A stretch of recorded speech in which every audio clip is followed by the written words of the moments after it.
Então, meninas, começando hoje o nosso estudo, Mateus 25. É o estudo 22 do livro de Mateus e vai falar do Mateus 25. Essa semana eu mandei as perguntinhas, mas eu nem fiz as respostas, porque nós temos que explicar muita coisa. Jesus fala 3 momentos sobre o fim. Ele já está em Jerusalém e é interessante o que nós vamos aprender hoje sobre o final dos tempos. O muito legal o que nós vamos fazer?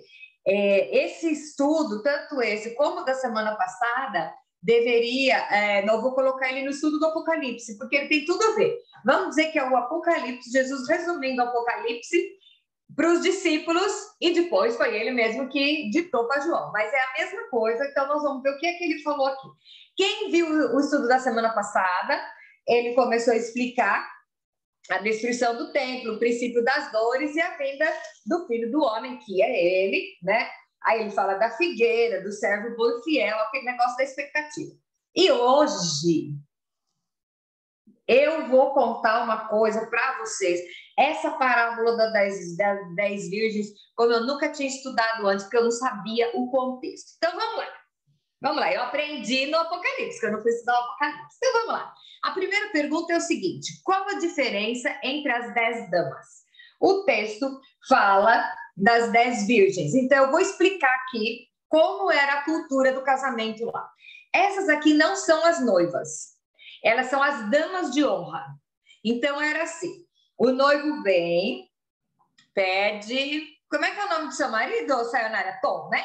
O Tom vem, pede a Sayonara em casamento para o pai dela, tá? Aí, naquela época, não tinha internet, gente.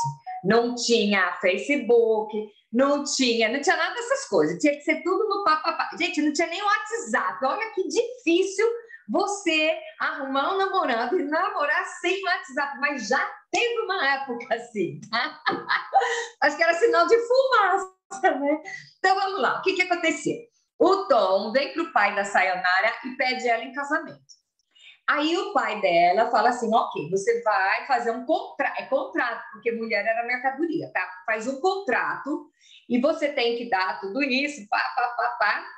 O Tom paga um dinheiro pro pai da Sayonara, ele pagava um dinheiro, claro, não, um mulherão desse ia levar de graça, fala sério, né? Pagou um dinheirão para a mulher, para ele, e aí ele ia embora para poder organizar a casa, ver onde que ia morar, certo? O que acontece? Nesse meio tempo, a noiva e a Sayonara vem aqui no nosso grupo, Mulheres que Decidem, Mulheres Bonitas que Crescem, e nos convida para damas, tá? Todas virgens lindas para ser a dama da Sayonara. Ok. Só que o noivo não sabia quando ia voltar. Porque isso, primeiro que mulher não... Né? Se alguém tivesse que saber, os homens, a mulher não estava nem aí, né? E, de repente, ele chegava, o pai da noiva tinha que estar com a festa mais ou menos pronta, e a hora que o noivo chegasse, as damas tinham que estar no jeito, porque é que nem as damas aqui nos Estados Unidos, né? Tem as madrinhas, né? E no Brasil também, só que o Brasil tem menos, mas é isso aí, a ideia é essa. Então, é assim, o noivo ia chegar, o casamento já estava no jeito e tinha que esperar o noivo chegar. Quando o noivo chegasse, ia começar a festa, e a festa durava uma semana. Aí o noivo pegava a noiva, depois da festa, levava, e aí levava para casa que ele arrumou, e assim era consumado o casamento, beleza? Então, aí Jesus pega e começa a contar uma história aqui. Sayonara casou, nós tudo fomos dama dela, tá? Tudo lindinha, ok. Então, Jesus começa assim, a pergunta é qual a diferença entre as 10 damas? Então ele diz, o reino dos céus, Jesus está falando da vinda dele, e ele vai dar um exemplo aqui, ele diz assim, o reino do céu é semelhante às 10 virgens, que eram as damas, que tomando as suas lâmpadas, saíram para encontrar-se com o noivo, beleza? Então as damas, vamos dizer que nós somos lá com uma chácara bem chique, que é assim que o noivo da Sayonara alugou, bem chique, poderosa. Para o casamento, a gente tinha que ficar lá esperando, porque a hora que o noivo chegasse, a gente tinha que ir, porque nós éramos as damas, tá? Aqui você vê que nem fala da noiva, porque... E aí, o que acontece, gente? Lá não tinha luz elétrica, tá? Então, as noivas tinham que ter as suas lâmpadas, e as lâmpadas, sabe a lâmpada do Aladim? Era aquilo mesmo que Jesus está falando, a lâmpada do Aladim, engoladinho, e a lâmpada era com azeite que queimava, beleza? E aí eram 10 damas. 5 eram prudentes e 5 eram cabeçudas. Não, aqui não fala cabeçuda, nécias, mas eram cabeçudas, tá? Porque você sabe que você vai ter que esperar com a sua lâmpada acesa e você não leva, aí você vai falar, nossa, mas tem gente assim? Tem. Nós estamos aqui sabendo que o noivo vai voltar e nós estamos brincando de ser crente. Nós não estamos preparados achando que no fim da hora vai ter. Agora tem Amazon, você liga para a Amazon e chega. Eu tenho o Prime, eu ligar, chega rapidão. E nada, eu vou no posto de gasolina e compro 24 horas, né? O que acontece? A gente é assim, então não vamos só meter o pau nelas, porque a gente faz isso. Ok. E aí, o que acontece? Quando chega, eles ouvem, né? Aí elas dormiram, porque ele não veio nem tanto, O noivo, elas pegaram no sono e adormeceram. Pegaram no sono e adormeceram, quando meia-noite ouviu o grito, eis o noivo. E aí é para ir ao encontro. Então, todas se levantaram para ir. As que não tinham azeite, viram que não dava tempo de comprar. Vai e pede para as outras. Ai, me empresta aí um pouquinho do seu. Aí nós vamos falar assim, então, mas aí as prudentes têm que ter o espírito de ajudar, né? Nossa, então eu vou pegar e vou dividir o meu com ela. O que acontece? Elas falaram, vou não. Porque se eu der o meu para você, teve a mesma oportunidade que o meu. Se eu der o meu para você, vamos as duas ficar para fora. E aí elas pegaram e saíram correndo para comprar, mas vocês não acreditam, gente. Tinha acabado, esgotou no posto de gasolina. Sabe aquele posto de gasolina que fica aberto 24 horas? Acabou o azeite lá, não tinha. E aí o que acontece? Quando até elas irem correndo para comprar no lugar mais longe, chegaram, o noivo entrou para a festa, levou as 5 e elas ficaram para fora, tá? E aí, qual é a diferença? Essa é a história que Jesus contou. Qual a diferença? 5 achavam que você pode levar a vida do jeito que quiser, que no fim da hora a gente resolve. E 5 estavam de olho pensando, a qualquer hora vai chegar. Então, Jesus está falando sobre a volta dele. Então, toda essa pergunta aqui, todo o estudo de hoje é como eu vou me comportar no final dos tempos, tá? E aí, o que acontece? A diferença entre as duas é que umas eram nécias, outras eram espertas. A pergunta número 2, qual o comportamento das nécias e das prudentes? E qual é a atitude do noivo para com elas? O que o noivo falou para as cabeçudas? Hein? Não dá mais tempo, a porta fechou. A porta fechou. Mas Jesus não é amor? No final não dá tudo certo? Então eu não quero esse Deus. Gente, a gente escuta isso, tá? Deus é amor, mas Deus é justo. Deus mandou, vigiai, vigiai. Então, o que acontece aqui? Jesus fala no 11, o 12. E Jesus respondeu, em verdade vos digo que não vos conheço. Você já parou para pensar eu ser a convidada, a dama de noivo, de honra do casamento da Sayonara, e só porque eu esqueci de passar batom da Mary Kay, o Tom virar e falar assim, não te conheço, fica para fora da festa. Aqui Jesus não está falando, não, entra aqui que depois eu vou te dar uma dura lá em casa. Vai chegar uma hora que ele vai parar de quebrar o seu galho. E ele falou, não te conheço. E aí o versículo 13, qual é o conselho de Jesus? Vigiai, porque não sabeis o dia e nem a hora. Nessa época que nós estudamos semana passada, nem Jesus sabia. Perguntaram, nesse, quando vai ser? Ele falou, nem o filho do homem sabe. Hoje acho que ele já deve saber. Aliás, dizem que ele já saiu de lá, está preso no pedágio, tá? É que, né, muito trânsito, ele já está vindo, porque está perto.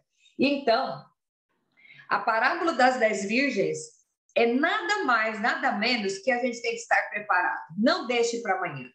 Não desperdice um dia da sua vida achando, hoje eu não vou ser crente, não. É só hoje, amanhã eu retomo. E ainda tem gente que é pior, não pensa de um dia para o outro, pensa numa semana para outro, mês para outro. Quando eu ficar velho, não é? Quando eu ficar velho, eu vou falar uma coisa, Jesus pode voltar. Mas o avião pode cair. E você pode ser acometido de uma enfermidade. A gente não sabe quando é o seu último dia.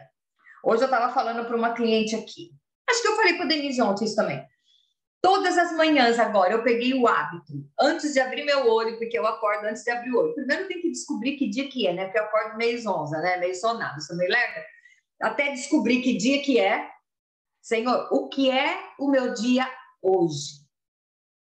Porque eu não sei se eu vou chegar até o final do dia. Eu não vou ficar me preocupando com o passado, com as coisas que ficaram para trás, chorando o que passou. Não vai resolver o meu dia de hoje. E eu também não vou ficar ansiosa, porque o que vai ser daqui é na agenda 2030, sabe? Eu quero saber o seguinte: o que é que Deus tem para mim hoje? E ontem não, quarta-feira, foi muito louco. Eu conheci a Denise, que não foi uma coincidência, tá? Deus não faz, não existe coincidência na vida do crente. O que acontece? É providência. Então eu falei para ela, eu não vim aqui, você não veio, a gente não se achou para fazer seu cabelo, isso é muito pouco. Então, vocês pensam que eu conheci a Ana? Vocês pensam que a Ana... eu vou até mais longe. Acha que o marido da Ana foi transferido para a Geórgia só para ele ficar 1 ano e meio aqui? É nada, filha. Deus sabia que eu precisava de uma amiga como ela. Por isso a empresa do John mandou ele vir para a Geórgia. Aí ela veio, me achou. Hoje ela está na Califórnia e mora no meu coração. Então, as coisas acontecem assim. Então, aproveite o dia de hoje. Aproveite o dia de hoje e ande na linha, porque a gente não sabe quando vai ser o último dia. Ai, é muito chata essa conversa. Gente, nós temos que conversar essa conversa. Ai, eu não gosto desse papo, eu gosto só de falar de que Deus é amor. Ok, mas vamos ficar esperto e vamos usufruir. Por você ter a vida em abundância, você usufrui a vida em abundância, aí é que você vai, sabe, tá mais clicado no que está acontecendo. E logo em seguida, Jesus vem com uma lambada, que é a parábola dos talentos. Que é o que diz o seguinte, o texto de 14 a 23, muita gente fala que o Senhor não foi justo. Eu vou contar a história, nem vou ler, porque o texto é longo, mas eu vou contar. Tá lá, é Mateus 25, de 14 a 23, diz o seguinte: um senhor, vamos ver se a gente entende o que Jesus está falando. Um senhor, que é um patrão, ele foi viajar fora do país e ele chamou os seus servos e confiou os seus bens aos seus servos, tá? A um ele deu 5 talentos, talento aqui é dinheiro, tá? Ele deu 5 talentos, ao outro ele deu 2, a outro ele deu 1. Cada um de acordo com a sua própria capacidade. E aí ele partiu. O que recebeu 5 saiu imediatamente a negociar e ganhou mais 5. O que recebeu 2 também fez a mesma coisa.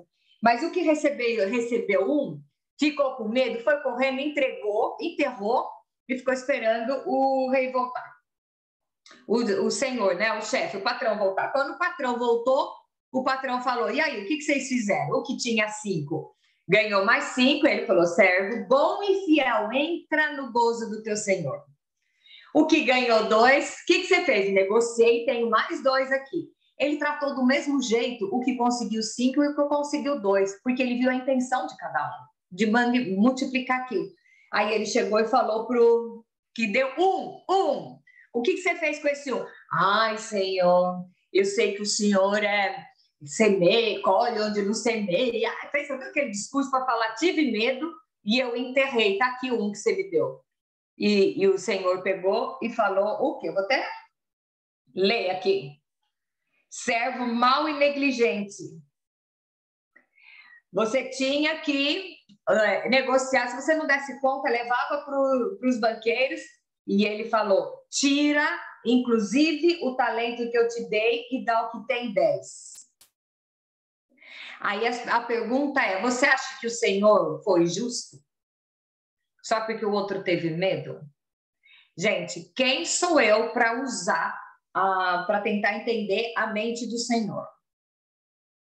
Tá? Tem muita gente que não gosta dos textos, não gosta da palavra, quando a palavra vem contra o seu achismo. Gente, não fui eu que desenhei que escrevi a Bíblia, tá? Tá escrito aqui.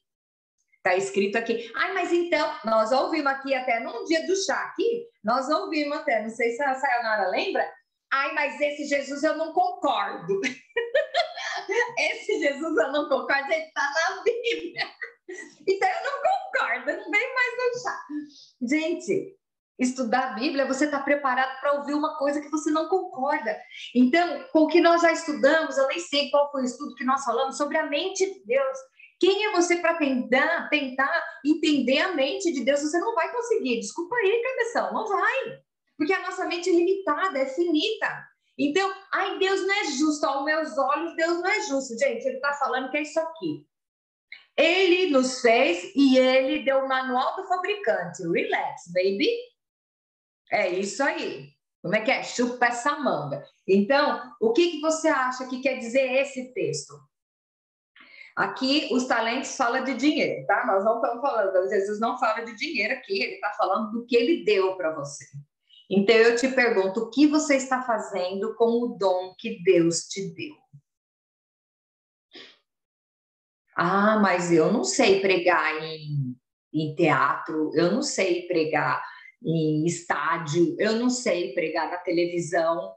Você sabe falar do amor de Jesus para seu colega de trabalho? Não, eu não sei falar. Você sabe só falar o que é que ele fez por você? Você sabe falar eu te amo para uma pessoa com caixa de supermercado que está bicuda e você não sabe por quê? Sabe o que é que você está fazendo com aquilo que Deus te deu? Deus não vai te cobrar nada além do que ele te deu. Mas o que você está fazendo com o que você tem? Uma vez eu ouvi um cara dizendo que ele queria ser que nem o pastor R.R. Soares. Vocês conhecem ele do Brasil?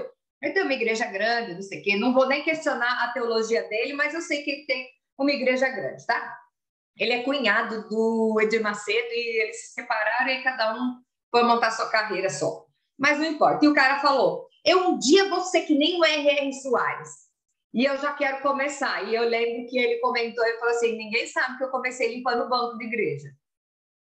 Então, às vezes, Deus quer ver a sua disposição nas pequenas coisas, para ir te treinando para colocar em coisas grandes. Não se esqueça que o apóstolo Paulo, quando o apóstolo Paulo começou, ele ficou cego na casa de um outro, andando o povo guiando ele, porque ele nem conseguia se enxergar. Paulo ficou anos junto com Priscila e Áquila aprendendo da palavra.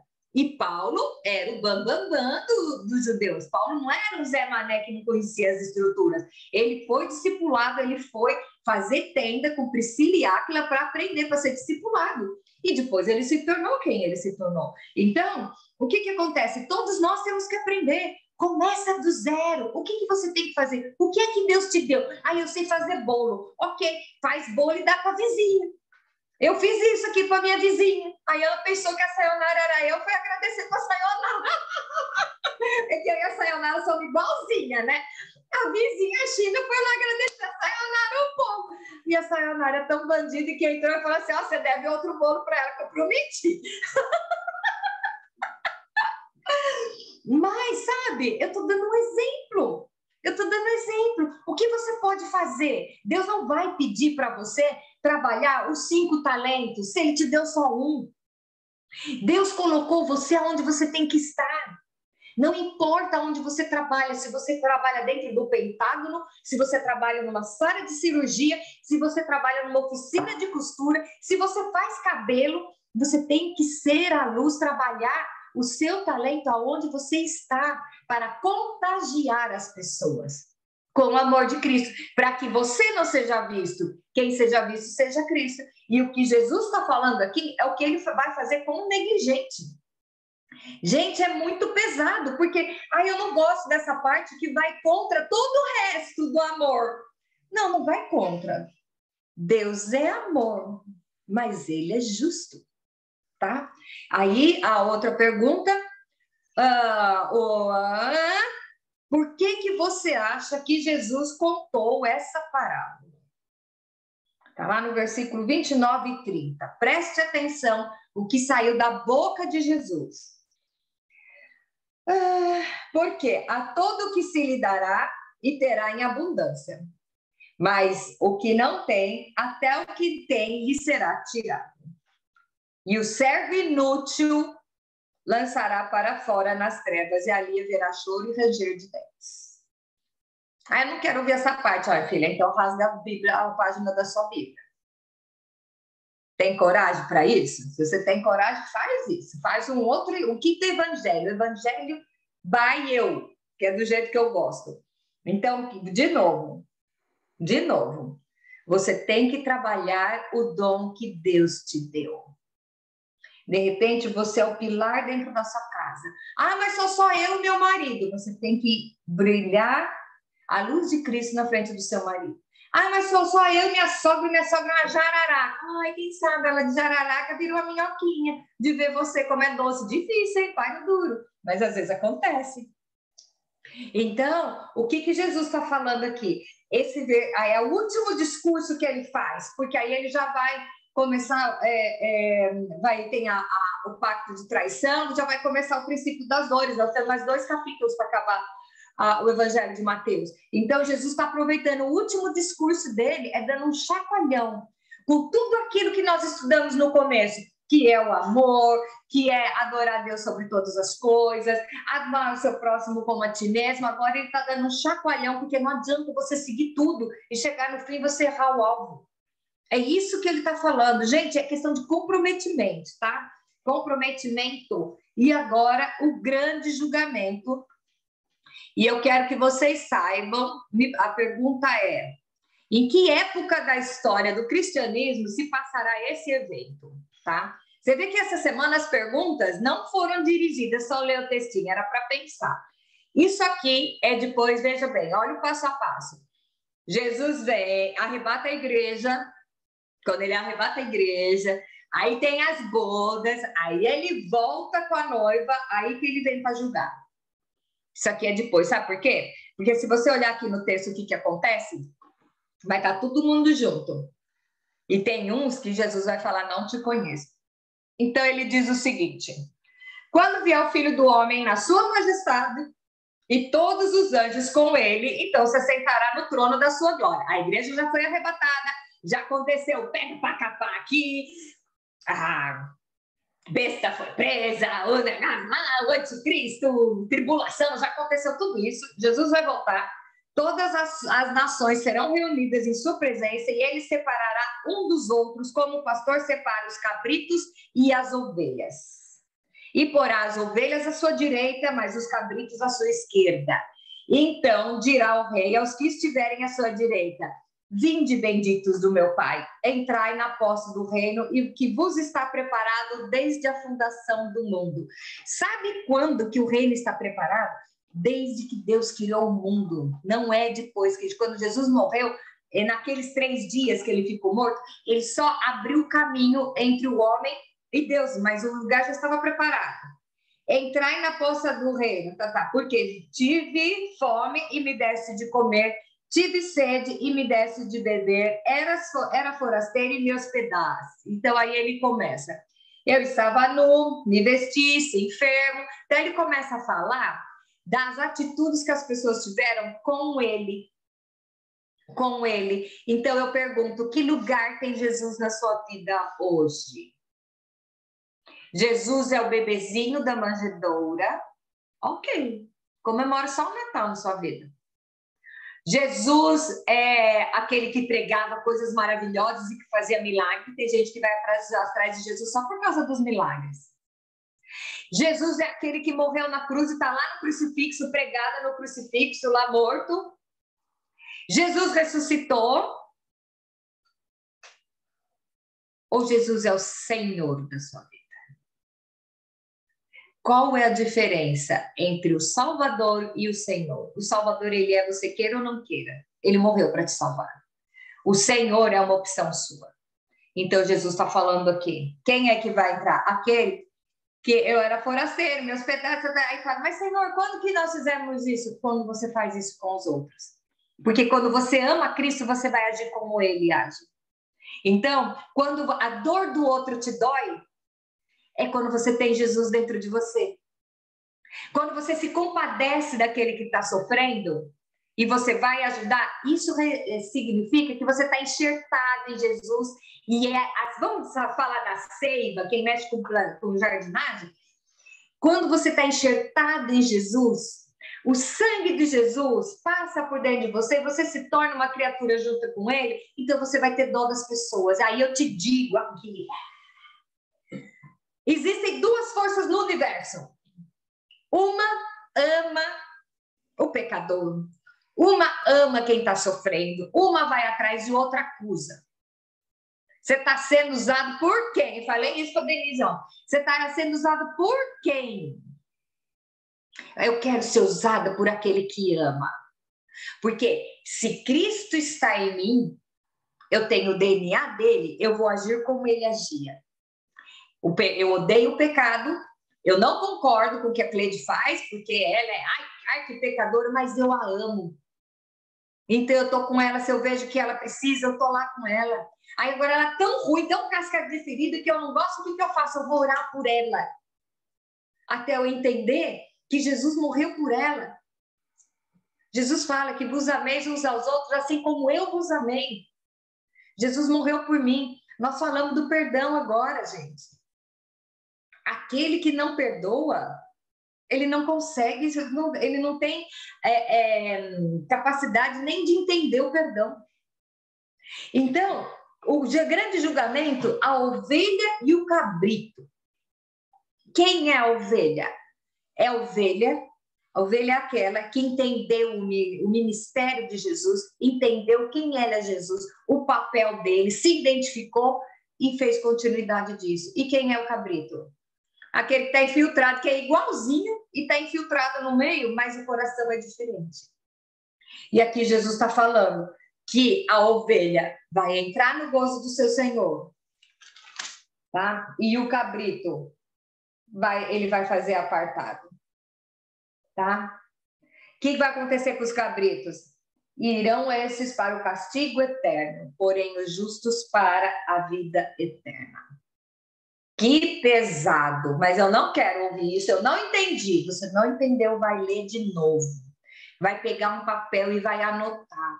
Deus, mas eu não estou entendendo isso, isso vai contra tudo que eu aprendi. Ok, ore e pede para Deus te dar o discernimento.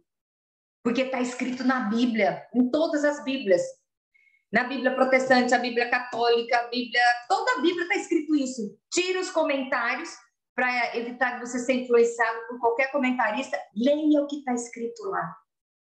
É a hora da gente se comprometer. E o amor é a palavra de ordem. É o amor cobre multidão de pecados. Se eu amar o meu irmão, mesmo que ele seja um perdido, se eu amar ele tanto, o meu amor vai constrangê-lo a mudar de vida. E já pensou que legal você chegar no céu e descobrir que tem um cabra da peste que se converteu, está lá porque você foi amor para ele. Porque você conseguiu demonstrar o amor de Cristo através de você para ele, para salvar Fernandinho Beiramar, vamos dar um exemplo, Osama Bin Laden. Quem disse que Osama Bin Laden nos converteu? Não sei, não estava lá. Mas já pensou? Estou dando uns exemplos assim, bem cabeludo, tá? Mas, né? Então, Deus ama todos. O plano da salvação é aberto a todos, tá? E qual é a minha função? Não é convencer. A minha função no planeta é transparecer o amor de Cristo. É tentar transbordar o amor dele. Eu quero ser instrumento dele. Eu estou aqui contando os dias com a mala pronta, eu sempre falo com a mala pronta, mas não vai dar para levar a mala. Eu quero ser um agente transformador. E eu falo para vocês, a sua vida está escrevendo o último capítulo da Bíblia. Já parou para pensar nisso? Pega os livros históricos, tem lá, vai estar lá, vida de Abraão, vida de Sara, vida de não sei o quê, vida da Denise, vida da Ana Rúbia, vai estar isso lá. Com os defeitos, com as qualidades e os defeitos descritos, porque nós estamos caminhando. Então, eu convido vocês, não tenham medo dos últimos dias, não tenham medo do final, porque eu li o livro e no final, o mocinho vai vencer, vai dar tudo certo. Eu li o final bastante. O que você só tem que pensar é o seguinte: o que eu vou fazer hoje para ser luz aonde eu estou? Ai, mas eu quero ir pregar lá nos campos da Guatemala. Ok, começa a pregar no jardim da sua casa, que às vezes a sua vizinha precisa escutar, entendeu? Começa a pregar do lado, Deus vai treinando você. Não, mas eu não sei pregar. Sorria. Um sorriso desmonta. Aí eu já fiz um teste. Pega aquelas mulheres bem, sabe, caixa de supermercado. Geralmente é assim, né? Tá de mal com a vida, né? Parece que tá com a unha cravada e de bota, né? Pega e dá um sorriso e fala, Deus te ama. Você desmonta a pessoa. Você desmonta a pessoa, porque o amor cobre multidão de pecados. Você aproxima as pessoas de você. Sabe? Vamos deixar julgamento de lado. Eu não sou ninguém para julgar, eu não quero ser usada pelo capeta que fica julgando e acusando as pessoas. Eu não quero. Eu quero amar as pessoas. Eu quero ser agente transformador. Eu quero falar, Deus, eis-me aqui. Muda a minha vida, mas me ajuda nessa carreira levar o maior número de pessoas possível. Sabe? Você não tem que convencer. Quem convence é o Espírito Santo. Ah, mas eu não sei o que falar. Fala o que Deus fez por você. Esteja pronta com a sua lâmpada acesa, porque o noivo vai vir. O noivo vai vir. Que ele não pegue a gente desapercebido. E eu estou falando isso, gente, eu falo direto. Não é para ter medo. Estudar o Apocalipse não é para ter medo. É para a gente falar, uhul! O mocinho ganha no final. E a última pergunta é o quê? Por que você acha que essas 3 parábolas estão nessa sequência? E em qual delas você se encaixa? A primeira é a das virgens. Está na sequência porque é assim que vem o arrebatamento e as virgens são as damas, ok? Aí depois vem a prestação de contas. E aí depois vem o grande julgamento. Aí eu pergunto para você, aonde você se encaixa? Qual dessas 3 te põe medo ou te dá alegria? Aqui você tiver medo e não entender direito, talvez seja essa que você tem que trabalhar na sua vida. Então, a pergunta é, o resumo, para a gente não falar mais sobre isso, porque a semana que vem a gente já vai falar das dores de Jesus, o princípio das dores, tá? Então, o que é? Na parábola das virgens, qual é a lição aqui? Esteja preparado para qualquer hora. Não pegue no sono e que Deus não te encontre sem óleo. Aí o pentecostal gosta de falar, né? Porque o óleo é o Espírito Santo, você tem que estar cheio de Espírito Santo. Aí até eu nem vou entrar nesse mérito, porque eu não sei se era isso que estava falando, tá? O que eu estou dizendo é o seguinte, esteja preparado, esteja com o kit pronto, tá? A segunda parábola, qual é a mensagem? Não deixe o seu dom enterrado. Não deixe o seu dom enterrado, jamais. O que é que você tem na mão? Faça, multiplica. Multiplica, foi para isso que você foi chamado. Senão, você se convertir, ia para o céu, se converteu, foi para o céu. Se você continua aqui, é porque você tem que multiplicar o dom que teve em você. E a última parábola, que é do grande julgamento, o que é? Eu estou agindo com as pessoas como Jesus agiu por mim ou como eu agiria por Jesus? Eu estou vendo Jesus na cara do meu irmão? Eu estou vendo Jesus, eu estou agindo como ele agiria com o meu irmão? Ah, mas ele não é meu irmão, ele é assassino. Ok, assassino e você é mentiroso. Ai, tá ali, na Bíblia não tem pecadinho e pecadão, tá? Estamos quites. Uhum. Ah, mas aquela é prostituta. Então, e você é fofoqueira. Uhum. Está destruindo a vida das pessoas do mesmo jeito. A prostituta está sujando o próprio corpo. Você está destruindo a vida das pessoas. Nossa, Kátia, mas está afiada. Mas é isso. Então, o grande julgamento vai ser o quê? Você vai ser pego como? Jesus vai olhar e falar assim, servo bom e fiel, entra no gozo do teu Senhor. É isso aí. E com isso eu deixo essas 3 perguntas para essa semana e que nós possamos ter isso em mente. Como eu posso melhorar? Como eu posso melhorar no meu dia de hoje? Hoje de manhã eu acordei. E aí, o que eu tenho para hoje? O que é que eu tenho para hoje? O como eu vou agir hoje? Eu vou agir hoje como se Jesus voltasse no final do dia, né? Não, eu vou agir hoje amar como Jesus amava. No ano passado, ele continuou amando, tá? Então, o que você vai fazer no dia de hoje? O amanhã não te pertence. E o ontem já foi. E o ontem já foi. Que Deus abençoe a vida de vocês grandemente. Grandemente. E vamos nos preparar para a semana que vem, que aí nós vamos começar o final, tá? O final do capítulo, do livro de Mateus. E aí nós vamos ver o que aconteceu no passo a passo. Tem coisas aqui que vocês não sabem, que eu descobri de estudar bastante, muitas coisas a gente vai descobrir junto, tá bom? Beijo grande para vocês, até a semana que vem.